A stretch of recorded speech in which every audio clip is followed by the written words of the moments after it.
Sharavati pumped storage project.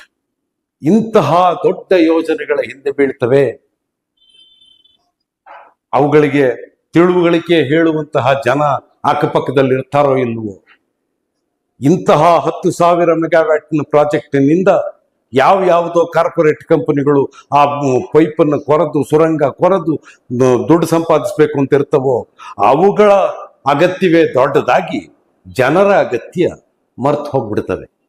ಅಲ್ಲಿರುವ ಕಪ್ಪು ಮೂತಿಯ ಕೋತಿಗಳು ಅಥವಾ ಚಿರತೆಗಳು ಅಥವಾ ಆನೆ ನಡೆದಾಡುವ ದಾರಿ, ಎಲಿಫೆಂಟ್ ಕಾರಿಡಾರ್, ಇವೆಲ್ಲವನ್ನ ನಾಶ ಮಾಡು ನೀವು ಇಂಥದ್ದೇನೋ ಒಂದು ಪ್ರಾಜೆಕ್ಟ್ನ ಮಾಡುವ ಬದಲಿಗೆ ಇದೇ 2,000 ಮೆಗಾವ್ಯಾಟ್ ಅನ್ನ ಉತ್ಪಾದಿಸುವುದಕ್ಕೆ 10 ಹಲವು ಬದಲಿ ಮಾರ್ಗಗಳಿದ್ದಾವೆ.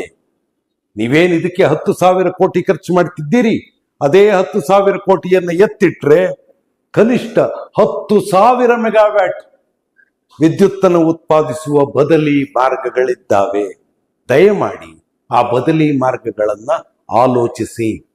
ಶರಾವತಿ ನದಿಯನ್ನ ಈಗಾಗಲೇ ಸಾಕಷ್ಟು ಅತ್ಯಾಚಾರ ಮಾಡಿದ್ದೀರಿ.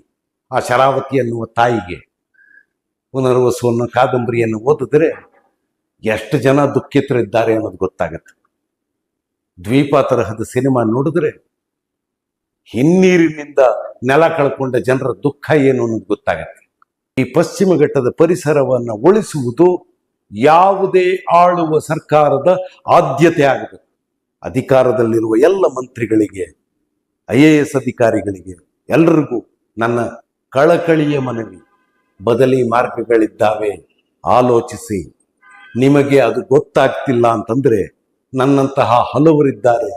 ಶಿವಾನಂದ ಕಳವೆ ತರಹದ ಜನ ಇದ್ದಾರೆ, ಇನ್ನೂ ಹಲವಾರು ಜನ ಇದ್ದಾರೆ, ಒಬ್ರು ಇಬ್ಬರು ಅಂತಲ್ಲ. ಬದಲಿ ಇಂಧನವನ್ನು ಉತ್ಪಾದಿಸುವ ವ್ಯವಸ್ಥೆಯನ್ನು ನಿಮಗೆ ಸೂಚಿಸಿ ಕೊಡಬಹುದಾದ ಹಲವು ತಜ್ಞರು ಇದ್ದಾರೆ. ಅಂಥವ್ರ ಜೊತೆಗೆ ಮಾತಾಡಿ ಇದೇ 10,000 ಕೋಟಿಯನ್ನ ಸಾರ್ಥಕವಾಗಿ ಬಳಸಿ, ಇತಿಹಾಸವನ್ನು ಉಳಿಸಿ, ಪರಿಸರವನ್ನು ಉಳಿಸಿ, ಶರಾವತಿ ನದಿಯ ಅತ್ಯಾಚಾರವನ್ನು ನಿಲ್ಲಿಸಿ. ನಮಸ್ಕಾರ.